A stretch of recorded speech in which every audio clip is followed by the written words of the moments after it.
అమ్మా నాన్న అనాథల పుణ్యక్షేత్రం.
హలో, నా పేరు రామశేషు.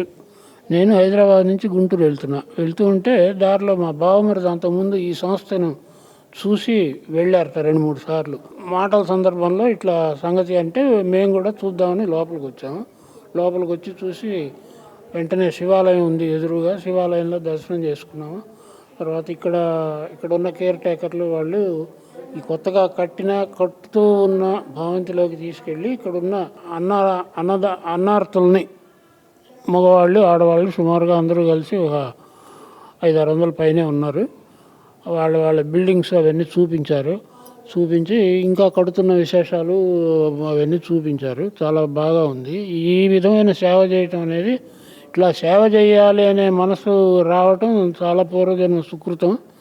మేము క్యాజువల్గా వచ్చి చూసిన తర్వాత మాకు మానసికంగా చాలా సంతోషం వేసింది. నేను మా శ్రీమతి ఇద్దరం వచ్చి చూసాము వాళ్ళతో కూడాను.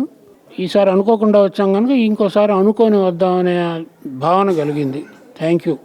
ఇలాంటి సేవ చేస్తూ ఉన్నటువంటి ఇంతమంది అనాథలందరినీ కూడా చేరదీసి సేవ చేస్తున్నటువంటి శంకర్ గారికి, వారి భార్య వారి సతీమణి గారికి ముందుగా మా ధన్యవాదాలు. సేవ చేయటం అనేటటువంటిదే చాలా గొప్ప విషయం. అందులో కూడా ఏంటంటే ఈ మానసికంగా దెబ్బతిన్నటువంటి వారిని, శారీరకంగా దెబ్బతిన్నటువంటి వారిని ఎక్కడెక్కడ నుంచో తీసుకొని వచ్చి వారికి ఈ విధంగా అన్ని రకాలైనటువంటి సదుపాయాలను కల్పించి సేవ చేయటం అనేటటువంటిది చాలా గొప్పదైనటువంటి విషయం. మా తమ్ముడు ఇక్కడికి 2-3 సార్లు వచ్చాడు. చాలా బాగున్నది అని చెప్పాడు. హైదరాబాద్ నుంచి వెళుతూ ఇక్కడికి వద్దాం అనుకున్నాం కానీ రాలేకపోయినాము. ఈసారి తప్పకుండా ఇప్పుడు కలిసి వస్తూ వెళదామంటే ఇక్కడికి దగ్గరే వెళదామని అన్నాడు. సరే, మేము ఇక్కడికి రావటం అనేటటువంటిది జరిగింది. ఇక చూస్తే ఇక్కడ మెయింటెనెన్స్ కానివ్వండి, అంతేకాకుండా ఇక్కడ కేర్ టేకర్స్ కూడా వాళ్ళని చాలా చక్కగా, అంటే చాలా ఓర్పుతోటి వాళ్ళందరినీ కూడా చూడటం అనేటటువంటిది చాలా ఆనందం కలిగింది. అందులో కూడా కేర్ టేకర్స్ అందరూ కూడా ఎలాంటి వాళ్ళంటే చాలా చిన్నపిల్లలే అందరూ కూడా. చిన్నపిల్లలు అయినప్పటికీ కూడా వాళ్ళు ఓర్పుతోటి వాళ్ళందరినీ కూడా సేవ చేస్తున్నారు. ఇక్కడ ఒక ఫోటో చూసాము. ఆ ఫోటో ఏమిటంటే ఇక్కడికి చేరినప్పుడు ఎలా ఉన్నది ఆవిడ, తర్వాత కొన్నాళ్ళకి ఎలా ఉన్నది అనేటటువంటి విషయాన్ని 2 ఫోటోల్లో చూపించడం అనేది జరిగింది. కనుక ఏంటంటే మనం చేసేటటువంటి సహాయం అనేటటువంటిది మనిషిలో ఎంత మార్పుని తీసుకొని వస్తుంది అనే విషయాన్ని ఇక్కడ ప్రత్యక్షంగా చూడటం అనేటటువంటిది జరిగింది. అది చాలా గొప్ప విషయం అని చెప్పచ్చు. అలాంటి సేవ చేస్తున్నటువంటి వాళ్ళు నిజంగా ధన్యజీవులు అన్నమాట. మనిషికి కావలసినది ఆకలి తీరటానికి అన్నం ఒకటి. అన్నం పరబ్రహ్మ స్వరూపం అంటారు.